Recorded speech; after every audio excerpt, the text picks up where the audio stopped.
Oh my goodness, everybody. I have got some good stuff for you today. We're going to be talking about a case that I did that covers everything from multiple traumas to regional anesthesia, aka nerve blocks, aortic stenosis, so heart problems, and even as you can see here, circulation in your brain. How cool is that? But before we get into it, I am MilkmanAl. If you like this content, give me a like and a subscription here, please. And you can follow me live from 8 to 10 p.m. Central Time. It's a medical Ask Me Anything every single day, so come on in with your questions. Show me what you got. All right, so let's get to it.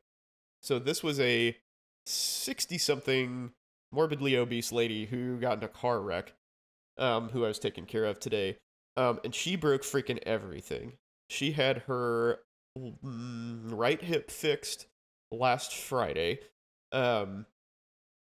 which she broke. She broke her femur, got that fixed, and she was with us today to get her shoulder fixed. She also has fractures in her feet on both sides. She broke both of her wrists. She has multiple broken ribs and lung bruising. And I think she had a facial fracture as well. So she got super fucked up, basically. Um, so there are a lot of things that can happen when you get beat up that badly. One of them is something called rhabdomyolysis, which you may have heard in other contexts, like performance athletes or people who get like massively dehydrated. But basically, what it is your muscles start to break down. So whether it's because of dehydration or trauma, in this case, they break down, and a component of the muscle cells called myoglobin basically gets filtered in your kidneys, and it jams your kidneys up, so your kidneys can start to fail. And that had happened to this lady, so her kidneys were failing. She also happened to have a stenotic heart valve, which we will talk about. So her aortic valve was kind of closed off, and that's the valve that leads to your body. So that is a problem. She, as mentioned, was morbidly obese, so getting IV access in her was a challenge. And she was also not oxygenating and breathing very well. So because of her rib fractures, and she had also developed a pneumonia on the right side of her, in her right lung. So there's a whole bunch going on for this lady. And so we're going to touch on all of these subjects pretty briefly. So if you have some questions or need some clarification, send me a DM, give me a comment, whatever you need.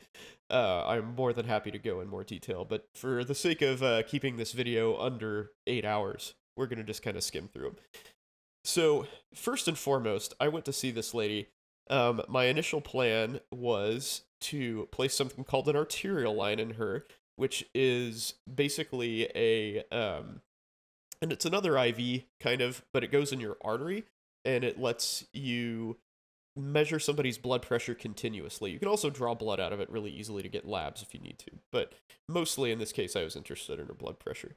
Unfortunately for me, I found that both of her entire forearms were splinted for her wrist fractures. So usually you go right here in your radial artery because, well, for several reasons. So one, it's really easy to access.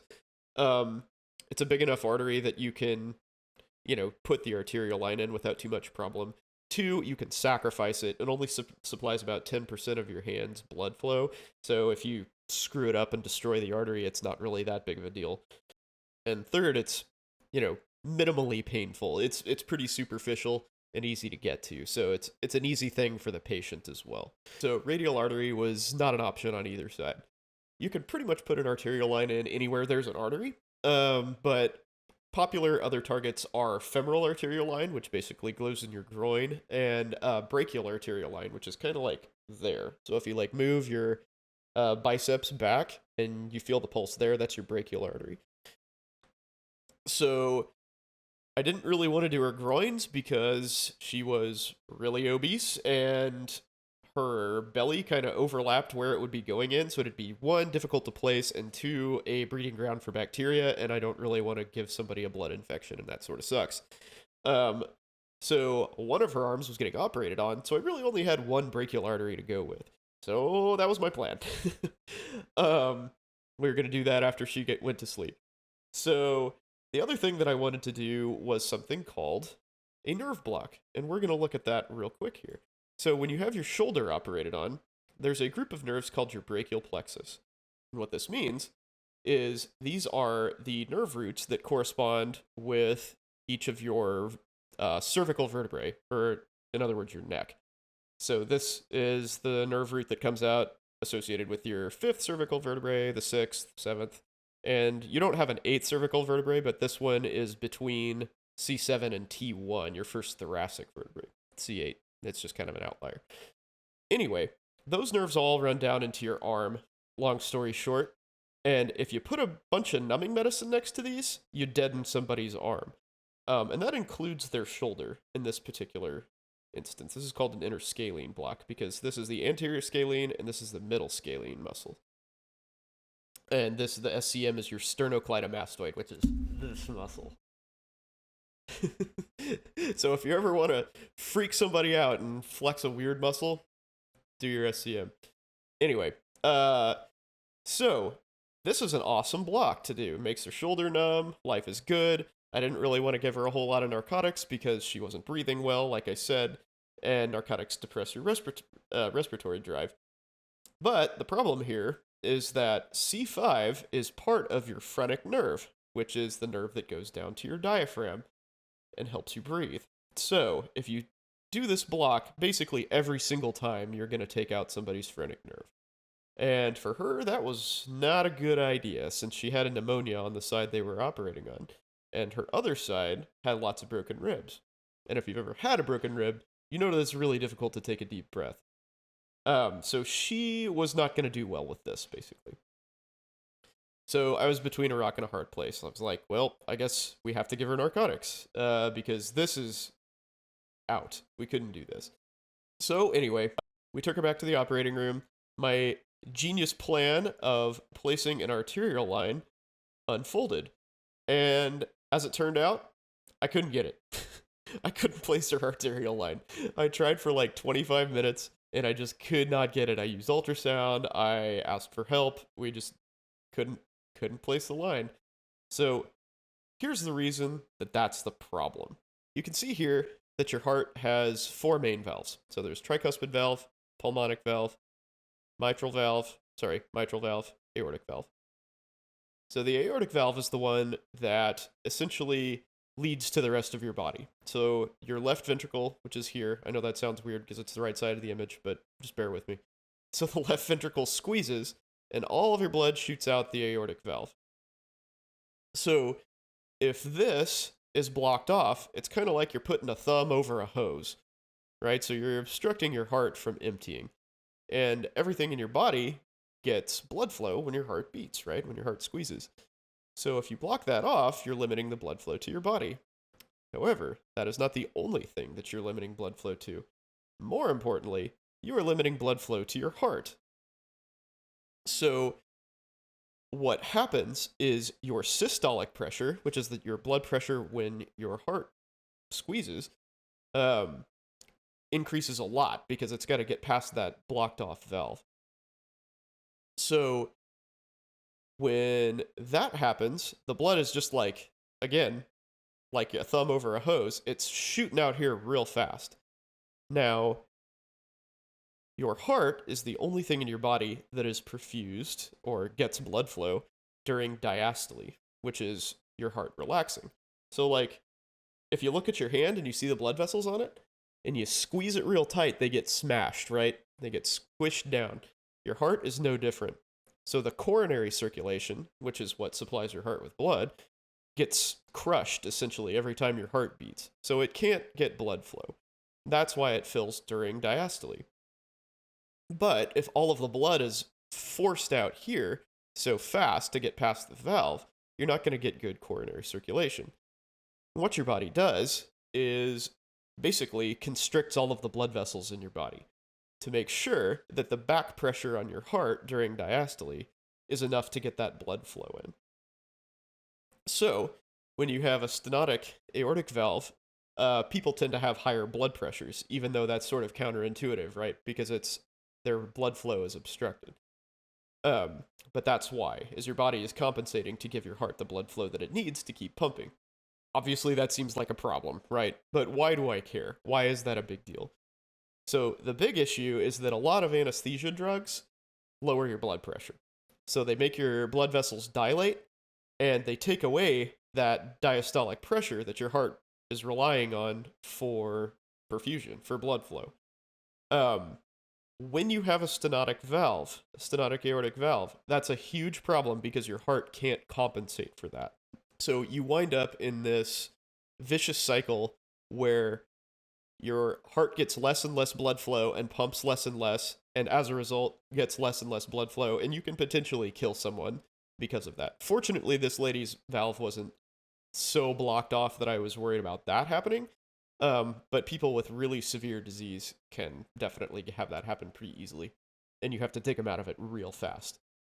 So I wanted an arterial line to make sure that her blood pressure stayed up, but I didn't get one, unfortunately.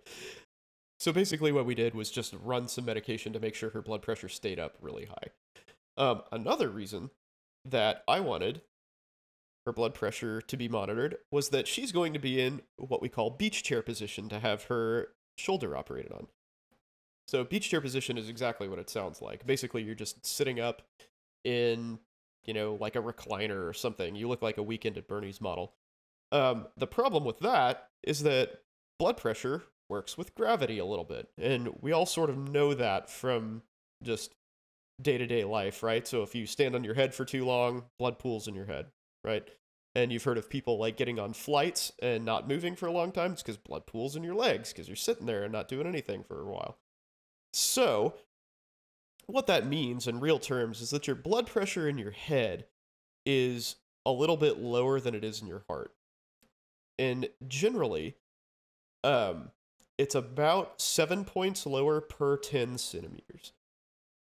So when you're trying to keep somebody's blood pressure up, sitting them up makes that a little bit harder to do because you want to perfuse your brain as well. And this is really what you're after. So this is called the circle of Willis. And this is the redundant blood flow in your brain. So there's 3 different ways that blood can get into and through your brain. So if you lose any of these, it's obviously really bad, but your brain can at least compensate for that to some degree by using these like alternate routes to get blood flow where it needs to go. But if there's just zero blood pressure to any of this, then you're screwed and your patient strokes. So we managed to keep her blood pressure up. Everything went really well. She didn't bleed or anything like that. Everything was cool. All her labs looked great, and we were checking them throughout the case. So she gets into the recovery room, and we put on this thing called a BiPAP, which is basically a mask that provides extra pressure when you breathe in, and also pressure to hold your lungs open while you're breathing. She was okay with that for a while, but once she started to wake up, she had something that we call post-op delirium. And that's basically you're just crazy. You've had anesthesia, your body has had a, severe stress from surgery itself, and in her case, pre-existing injuries. And your brain, like, you're essentially in brain failure, basically.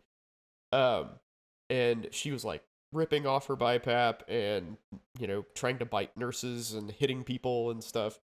And that was a big problem because when she took her breathing mask off, her oxygen saturation dropped into the mid to low 80s. And it's supposed to be high 90s.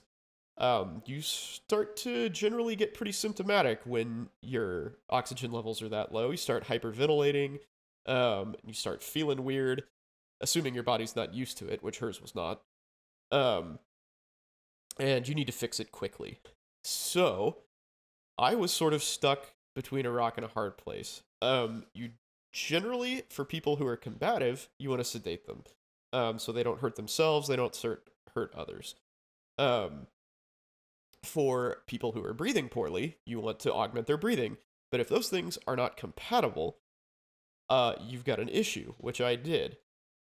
So I elected to give her some medication to calm her down. and sort of walk that fine line between sedating her too much to where her breathing got even worse, and trying to get to the point where she would tolerate this mask. It didn't. Round one didn't work. Round two worked just fine.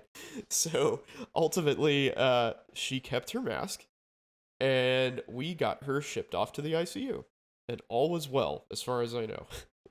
So this lady had a whole lot of stuff going on, and even though I knew that, none of my plans really worked out for her. So sometimes you kind of just fix shit on the fly in this line of work. So I hope you guys enjoyed that. I hope you learned something. Again, if you have any questions about any of these topics that I touched on, please let me know. We totally flew through all of that. But I hope you found it interesting. So, again, like and subscribe if you enjoyed this. I am MilkmanAl. Thank you very much for watching.